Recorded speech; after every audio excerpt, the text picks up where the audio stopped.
Calendario de Anahuac 2024. Xihuitl-Chicuellocelotl, 8 Jaguar.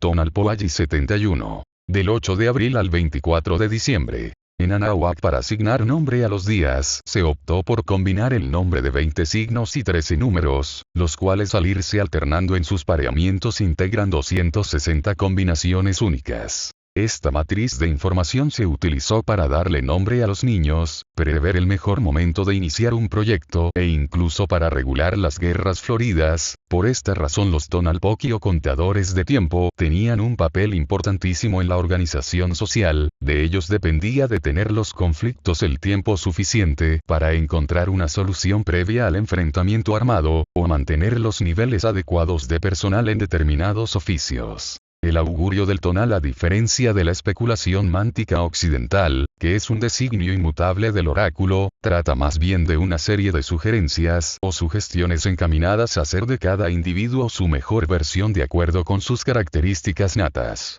Esto mediante el acto de resaltar las virtudes y alertar de la consecuencia de las debilidades conductuales.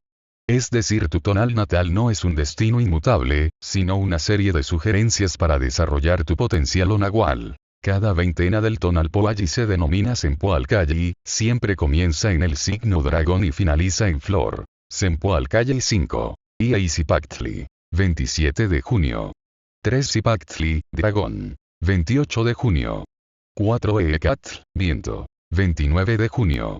5 Calli, casa. 30 de junio. 6 Cuetzpalín, lagartija. 1 de julio. 7 Coatl, serpiente. 2 de julio. 8 Miquistli, muerte. 3 de julio. 9 Mazatl, venado. 4 de julio. 10 Tochtli, conejo. 5 de julio.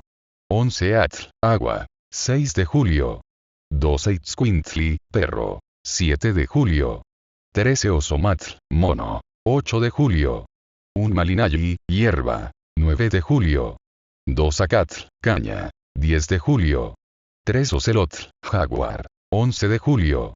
4 Cuautli, águila. 12 de julio. 5 Coscacuautli, buitre. 13 de julio. 6 Solin, movimiento. 14 de julio. 7 Tecpatl, pedernal. 15 de julio. 8 Quiahuitl, lluvia. 16 de julio. 9 Xochitl, flor. Cuenta unificada de Anahuac, basada en la investigación de Frank Díaz.